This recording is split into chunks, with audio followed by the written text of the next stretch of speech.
Assalamu alaikum et bienvenue dans Vie son Coran. Je suis ravie de te retrouver. Si tu me découvres à travers cet épisode, je suis Neuf, la fondatrice de Hafez Quran Academy, la méthode ludique destinée aux francophones pour mémoriser Surat al-Baqarah. Dans ce podcast, on parle motivation, organisation, conseils, sagesse et plein de magnifiques choses en rapport avec le Coran. Je te retrouve chaque vendredi, Inch'Allah, pour un nouvel épisode. Alors abonne-toi pour ne pas rater les prochains.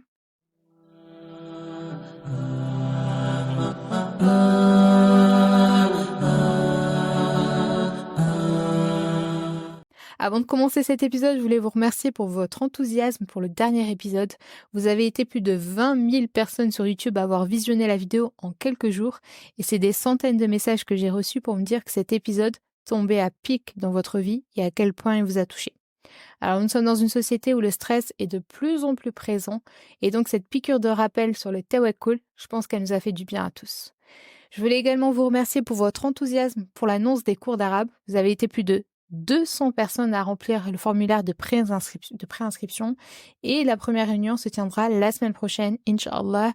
Donc on s'excuse car la réunion devait avoir lieu un peu plus tôt, mais le professeur a tenu à lire toutes vos réponses et a été touché par vos retours parce que parmi les questions, il y avait dans le formulaire quelles sont les raisons qui vous poussent à apprendre la langue arabe et on a pu constater que ça allait au-delà de la volonté simple de lire ou d'apprendre le Coran. Pour certains, c'était vraiment une blessure profonde avec parfois des méthodologies qui vous ont poussé à abandonner les cours d'arabe, vraiment des blessures profondes et des problématiques qui nous ont touchés.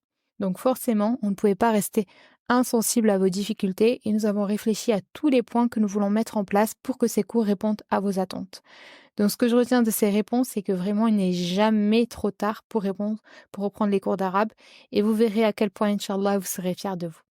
Donc la semaine prochaine, sans faute, Inch'Allah, il y aura la première réunion. On vous proposera plusieurs créneaux, donc il y aura 3 réunions et tu auras le choix de choisir le jour qui te convient, car je sais que pour certains, vous m'avez dit que vous étiez plus disponible la journée et d'autres c'était en soirée. Et donc notre but, c'est vraiment de satisfaire le plus grand nombre et donc tu n'auras juste qu'à choisir le créneau qui te convient durant la semaine. Donc on vous enverra toutes les informations par mail dans les prochains jours. Donc si tu veux rejoindre toi aussi cette aventure des cours d'arabe, tu as le lien en description de cet épisode. Donc aujourd'hui, je voulais continuer dans ma lancée du tawakkul. Nous avons dit que dans le cas du tawakkul, qu'il fallait s'en remettre à Allah subhanahu wa ta'ala dans nos affaires. Mais il fallait également faire des causes.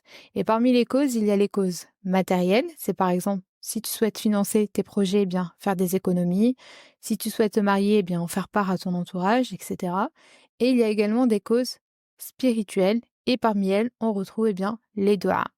Donc aujourd'hui, nous allons voir ensemble en quoi consiste une dua, les fausses idées liées au dua, puis les actes recommandés pour que ta dua soit acceptée, et pour finir, les raisons qui empêchent que ta dua soit acceptée par Allah Azza wa Jal. Alors c'est parti, bismillah. Pour commencer, qu'est-ce qu'une dua?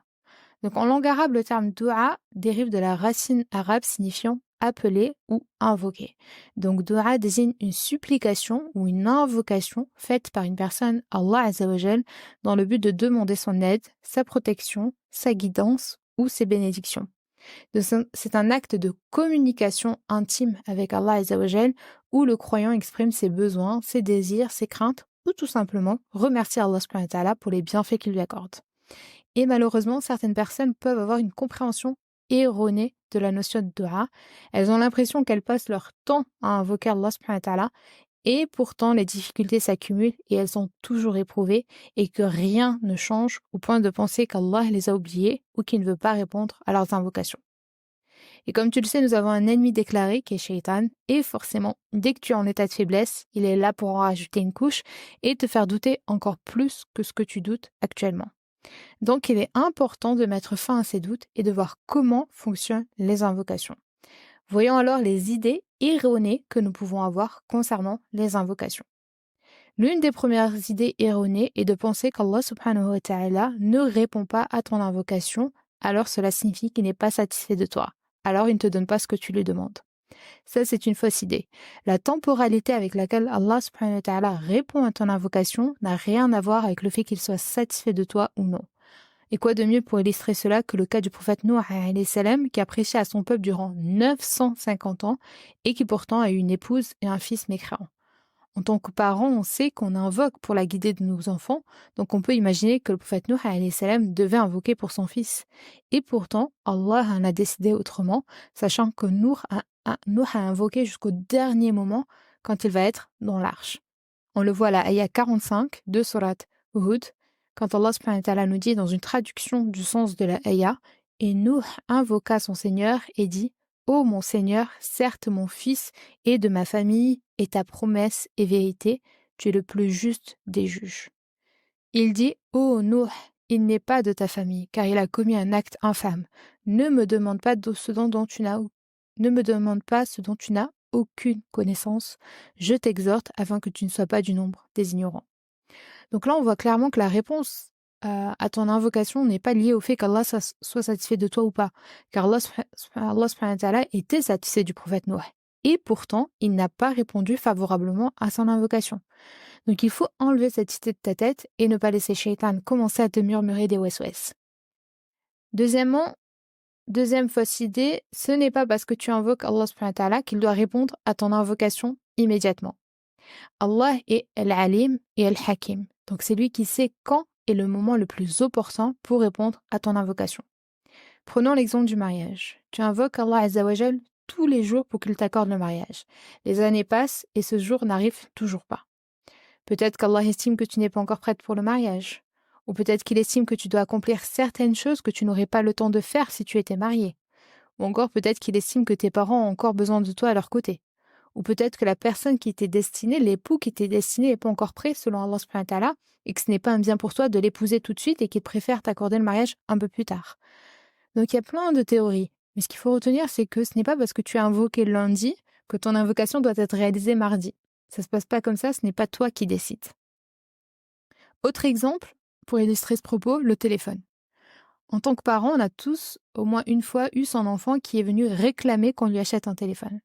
Sauf qu'on voit que les enfants réclament un téléphone de plus en plus jeune. Donc forcément, le parent ne va pas répondre à cette demande. Mais ce n'est pas un non définitif. C'est juste qu'il répondra à cette demande plus tard parce qu'il estime que son enfant est trop jeune et qu'il est trop jeune pour avoir un téléphone car il estime qu'il n'est pas assez mature face aux dangers que comporte d'avoir un téléphone avec les réseaux sociaux, etc. Donc, avec son intention, c'est pareil. Peut-être qu'Allah subhanahu wa ta'ala veut répondre à ton invocation, mais pas tout de suite, parce qu'il estime que ce n'est pas encore le bon moment. Donc toi, tu dois garder une bonne estime d'Allah subhanahu wa ta'ala et un espoir quant à sa réponse. Et d'après Salman al-Farisi, qu'Allah l'agrée, le prophète alayhi salatu wa salam a dit « Certes, votre Seigneur est pudique et généreux. Il éprouve de la pudeur envers son serviteur lorsqu'il lève ses mains vers lui de les lui rendre vides. Certes, votre Seigneur est pudique et généreux. Il éprouve de la pudeur envers son serviteur lorsqu'il lève ses mains vers lui de les lui rendre vides. » Donc Allah subhanahu wa ta'ala ne peut pas laisser ton invocation sans réponse. C'est pas possible. Ton invocation sera exaucée au moment et la manière qu'Allah subhanahu wa ta'ala l'aura décidé. Donc toujours garder une bonne opinion d'Allah subhanahu wa ta'ala et ne pas tomber dans le désespoir comme Shaitan le voudrait, car ça ferait de toi une personne faible et forcément plus vulnérable au waswas qu'il te chuchote. Troisième idée, Allah ne répond pas à mon invocation de la manière dont je m'y attendais. Et là, je voulais faire référence à Surat Al-Imran, dans laquelle Allah subhanahu wa ta'ala nous expose deux personnes qui vont faire une invocation. Et les deux invocations vont être exaucées, mais l'une de la manière dont on ne s'y attendait pas, et l'autre exactement dans la manière dont elle a été demandée. Et ça, c'est le cas de l'épouse de Imran, qui va dire, on le voit dans Surat Al-Imran, « Rappelle-toi quand la femme d'Imran dit « Seigneur, je t'ai voué en toute exclusivité ce qui est dans mon ventre, accepte-le donc de moi, c'est toi certes l'audient et l'omniscient. » Donc, Seigneur, je t'ai voué en toute exclusivité ce qui est dans mon ventre, accepte-le donc de moi, c'est toi certes l'audient et l'omniscient. Donc ça, c'est son invocation. Elle va demander à Allah subhanahu wa ta'ala que le bébé qu'elle a dans son ventre soit une personne pieuse, adoratrice d'Allah subhanahu wa ta'ala. Dans son esprit, au moment où elle va faire cette invocation, elle pense que c'est un garçon qui est dans son ventre. Et la réponse à cette invocation, on la voit toujours dans Surat Al-Imran, à la ayah 36, dans une traduction du sens de la ayah. Puis, lorsqu'elle eut accouché, elle dit « Seigneur, voilà que j'ai accouché d'une fille. » Or, Allah savait mieux ce dont elle avait accouché. Le garçon n'est pas comme la fille. Je l'ai nommé Mariam et je la place ainsi que sa descendance sous ta protection contre le diable le banni. Donc, elle va accoucher non pas d'un garçon, mais d'une fille. mais pas n'importe quelle fille, car il s'agira de Maryam, qui grandira dans l'adoration d'Allah subhanahu wa ta'ala et sera l'une des grandes femmes les plus illustres promues au paradis. On le voit dans le hadith du prophète alayhi salatu wassalam, qui nous dit « Les éminentes femmes du paradis sont Maryam, fille de Imran, Assia, femme de Pharaon, Khadija, donc l'épouse du prophète alayhi salatu wassalam, et Fatima, la fille du prophète alayhi salatu wassalam. » Et Maryam sera également celle qui va être la mère d'un prophète. Donc Allah subhanahu wa ta'ala a répondu à l'invocation de la femme d'Imran, mais d'une manière différente de celle à laquelle elle s'attendait. Et à la suite de la sourate, Allah subhanahu wa ta'ala va nous exposer également une autre invocation qui sera faite par Zakaria, qui s'occupera donc de Maryam. On le voit donc cette fois-ci dans sourate Maryam.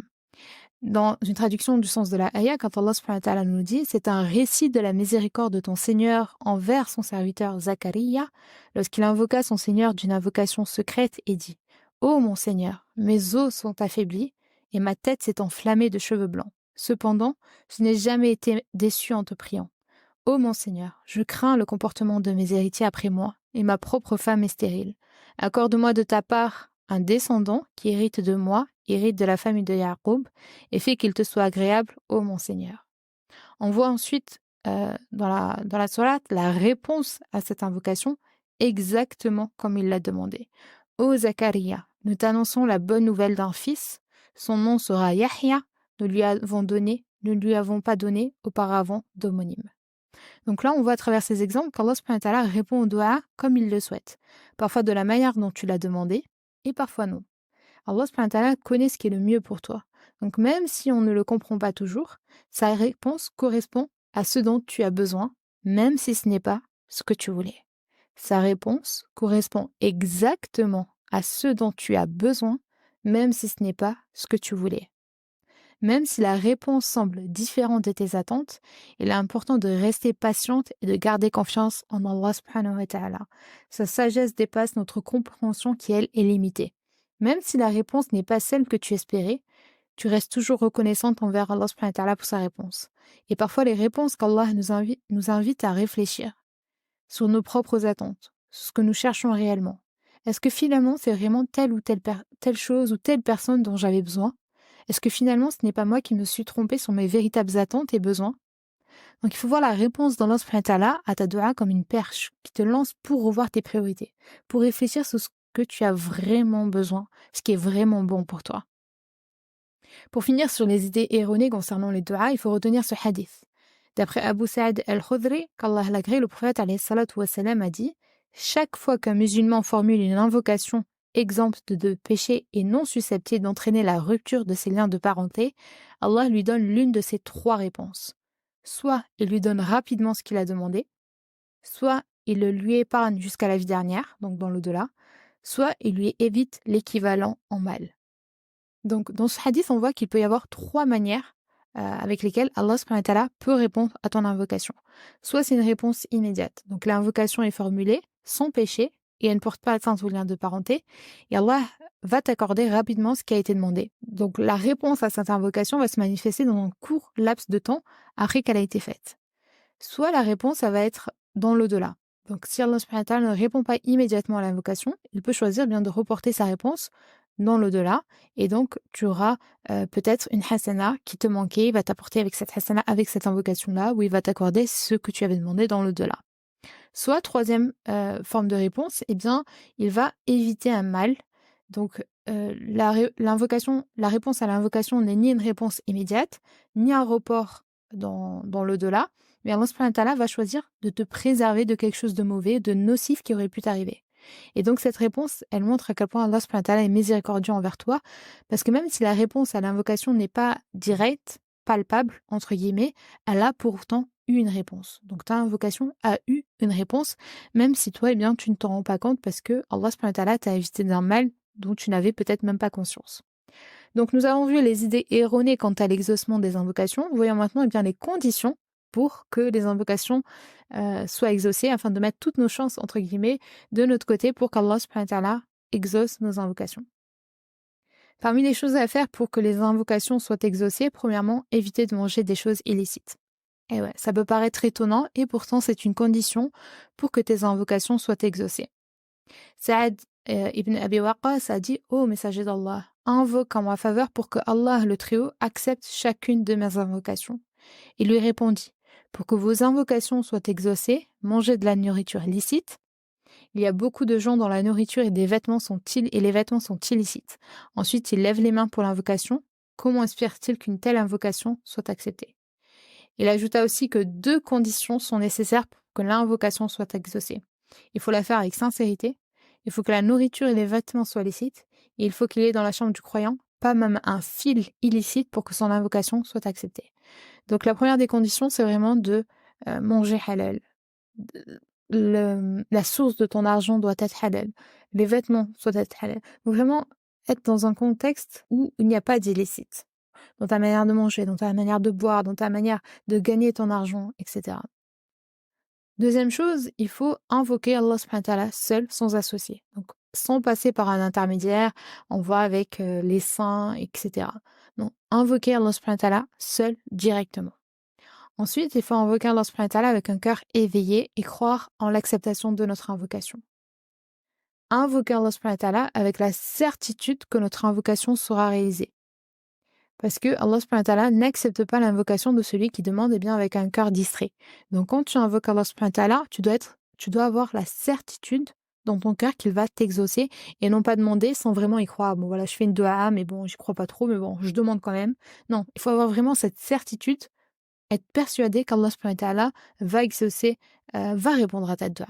D'accord, va exaucer ta dua. Et ça, c'est vraiment un exercice du cœur qui est forcément lié à la foi. Plus tu crois en Allah subhanahu wa ta'ala, et plus tu as la certitude qu'il t'écoute, et plus tu as la certitude qu'il est Al-Qadir, celui qui est capable de toutes choses, et que forcément il va te répondre. Autre chose, il ne faut pas dire pourquoi mes invocations ne sont pas acceptées. Allah subhanahu wa ta'ala acceptera tes invocations, donc il ne faut pas faire preuve d'impatience. Et ne dis pas j'ai demandé mais mon invocation n'a pas été exaucée. Il faut invoquer Allah subhanahu wa ta'ala. Il faut avoir cette conviction qu'Allah subhanahu wa ta'ala va nous répondre, mais comme je l'ai dit tout à l'heure, il va pas forcément te répondre au moment où toi tu le souhaites. Il va répondre au moment où lui, Al-Alim, Al-Hakim, qui est plein de sagesse et de connaissances, va savoir le moment le plus parfait pour te répondre. Et parfois, le moment le plus parfait, c'est pas forcément rapidement. Parfois, ça va demander du temps. Et donc, il ne faut pas faire preuve d'ingratitude et d'impolitesse en disant j'ai invoqué, j'ai même pas de réponse. Non, ça se passe pas comme ça. Subhanallah, c'est même en tant qu'être humain, parfois on va faire des courriers à certaines administrations, etc. Et parfois on n'a même pas les réponses rapidement. Et les réponses arrivent plus tard. Et là, on demande à Allah subhanahu wa ta'ala, et là, on parle de relation entre des êtres humains. Là, on parle de la relation avec Allah subhanahu wa ta'ala, le Créateur, qui a connaissance de toutes choses. Donc, ce n'est pas à toi de décider le moment durant lequel il doit te répondre. Donc, il ne faut pas faire preuve d'ingratitude et d'insolence en disant j'invoque, mais ça sert à rien, rien ne change dans ma vie. Donc là, les invocations ne seront pas réalisées parce qu'on fait preuve d'ingratitude. Ensuite, il faut faire des invocations avant que le malheur n'arrive. Donc, celui qui veut faire son invocation et qu'elle soit exaucée, il doit le faire pas seulement quand il a des soucis. Il faut faire des invocations également quand tu es dans un état où tu es dans la facilité. C'est pas tu te tournes vers Allah subhanahu wa ta'ala que quand tu es dans la difficulté. Quand tu es dans la difficulté, tu es là, tu invoques Allah subhanahu wa ta'ala. Il faut l'invoquer également, même quand tout va bien. Je remercie Allah subhanahu wa ta'ala, je fais le louange à Allah subhanahu wa ta'ala. C'est-à-dire, je ne fais pas que des invocations quand je suis au pied du mur. Il faut invoquer Allah subhanahu wa ta'ala tout le temps, même quand je suis dans la facilité, quand tout va bien dans ma vie, j'invoque Allah subhanahu wa ta'ala, je le remercie par ses nobles attributs, etc. Et pas seulement que quand je suis dans la difficulté. Ensuite, il faut commencer par invoquer Allah subhanahu wa ta'ala, donc en le louant, donc en disant tous ses noms et attributs. Et faire les salawats, donc les salutations sur le prophète. Donc lorsque tu fais l'invocation, remercie Allah subhanahu wa ta'ala de la manière la plus parfaite, remercie-le avec tous ses attributs, ses noms, et ensuite récite les salutations sur le prophète, alayhi salatu wassalam. Donc c'est le fait de dire la prière sur le prophète, donc alayhi salatu wassalam, et seulement après, tu fais ton invocation. Après, tu fais ta demande. Donc les invocations, c'est un acte d'adoration. Donc il faut avoir une certaine politesse quand on invoque. Est-ce que toi, tu irais voir une personne demain et lui demander tout de suite, tu peux me prêter 100 euros? Non, tu vas lui expliquer, tu vas faire une introduction, tu vas mettre toutes les chances de ton côté pour que la personne, elle accepte. Tu vas pas venir comme ça et lui dire, donne-moi 100 euros. Non. Donc là, c'est pareil. Il faut faire preuve de politesse en s'adressant à Allah subhanahu wa ta'ala. Donc, le louer avec ses noms et attributs, de prier sur son prophète, etc. Et ensuite, eh bien, je lui demande quelque chose dans l'espoir, eh bien, qu'il m'exauce. Ensuite, il y a également des moments où les invocations peuvent être acceptées. Parmi ces moments-là, on retrouve donc le dernier tiers de la nuit. Parce que le prophète alayhi salatu wassalam nous a dit, au moment où se termine la moitié ou les 2 premiers tiers de la nuit, Allah subhanahu wa ta'ala descend jusqu'au ciel le plus proche de la terre et il dit, qui me demandera quelque chose pour que je le lui donne? Qui m'invoquera pour que je l'exauce? Qui implorera mon pardon pour que je lui pardonne? Et ce jusqu'à ce que le matin apparaisse. Donc, le dernier tiers de la nuit, c'est un moment propice pour faire des invocations. Ensuite, il y a également entre l'adhan et l'iqama. Le prophète alayhi salatu wassalam a dit, les invocations faites entre l'adhan et l'iqama ne sont pas rejetées. Ensuite, il y a également au moment où il pleut. Donc, le prophète alayhi salatu wassalam nous a dit que 2 invocations ne sont jamais refusées. L'invocation après l'appel à la prière et au moment de la pluie. Ensuite, il y a les invocations pendant le sujoud, donc pendant la prosternation. Le prophète alayhi salatu wassalam nous a dit « Jamais le serviteur n'est plus proche de son Seigneur que lorsqu'il est prosterné. Multipliez donc vos invocations dans cette position. » Ensuite, il y a le vendredi, donc jour de Jumu'ah. Le prophète alayhi salatu wassalam nous a dit « Il est un moment en ce jour où sera exaucé tout musulman assidu dans ses prières qui se trouve en train d'adresser une requête recevable à Allah en priant. » Et il y a également l'invocation des parents en faveur de leurs enfants, l'invocation du voyageur et l'invocation de l'opprimé. Donc le prophète alayhi salatu wassalam a dit 3 invocations sont exaucées sans aucun doute, celle des parents en faveur de leurs enfants, celle du voyageur et celle de l'opprimé. Il y a également en entendant le chant du coq, le prophète alayhi salatu wassalam a dit si vous entendez le chant d'un coq, implorez la grâce d'Allah car il a vu un ange.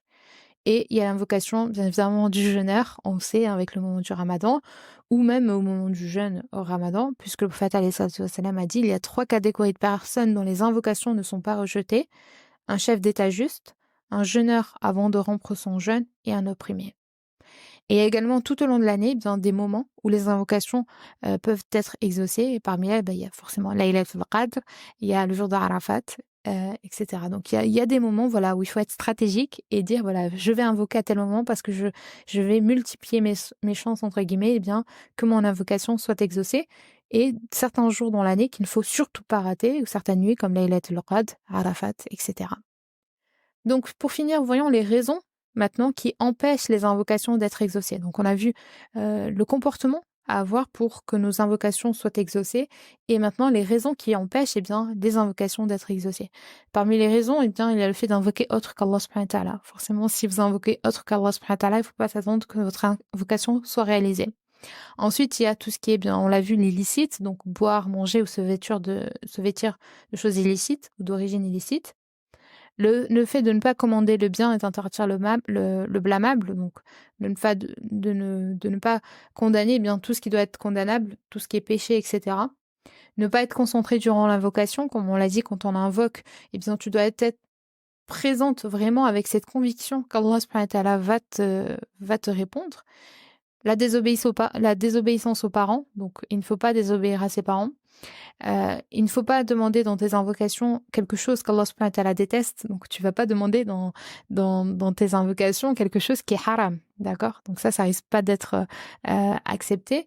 Également, il ne faut pas faire preuve d'injustice. Donc, si on fait preuve d'injustice, forcément, Allah subhanahu wa ta'ala ne va pas exaucer ton invocation. Il y a également les péchés, multiplier les péchés, ça va envelopper le cœur de la personne, ça va retarder les invocations, donc vraiment éviter tout ce qui est illicite.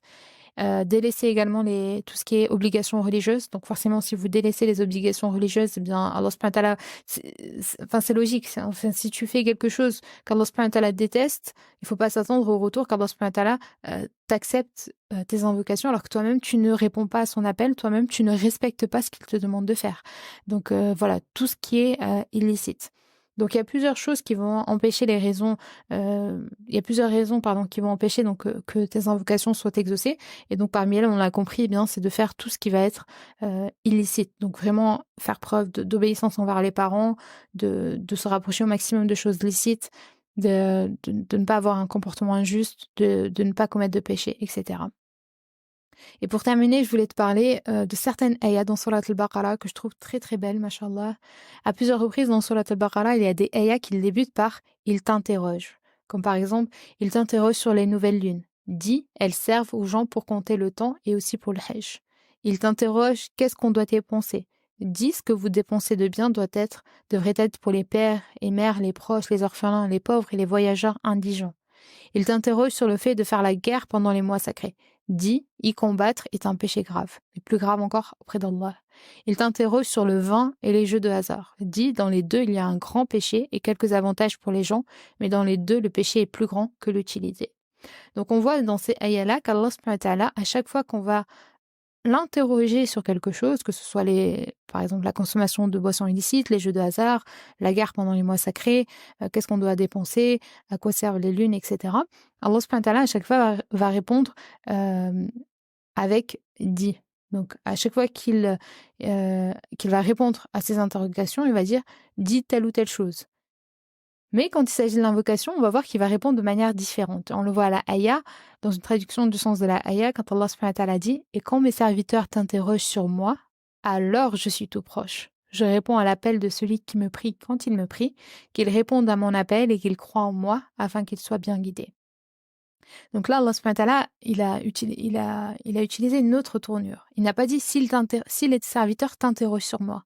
Non, il a dit « et quand mes serviteurs t'interrogent sur moi », il n'a pas dit « alors dis, je suis tout proche ». Non, il a dit « alors je suis tout proche ». Il n'a pas dit « s'ils t'interrogent, dis, je suis tout proche ». Non, il n'y a aucun intercesseur. Là, on voit que Allah subhanahu wa ta'ala, c'est ça qui fait la beauté du Coran, c'est que chaque mot a été utilisé de manière avec un but précis. Et là, on voit exactement qu'Allah subhanahu wa ta'ala nous montre qu'il n'y a aucun intercesseur au niveau de l'invocation. C'est directement à toi. Je suis tout proche. Je réponds à ton appel quand tu me pries. Donc là, ça montre encore une fois cette proximité, cette intimité que tu dois avoir avec Allah subhanahu wa ta'ala et croire fermement en sa réponse quant ton invocation, à la certitude qu'il va bien répondre à ton invocation. Et j'aimerais conclure cet épisode avec une belle parole également de Omar ibn al-Khattab, donc le compagnon du prophète alayhi salatu wassalam, qui a dit « Je ne me soucie pas de savoir si Allah exaucera mes invocations ou non.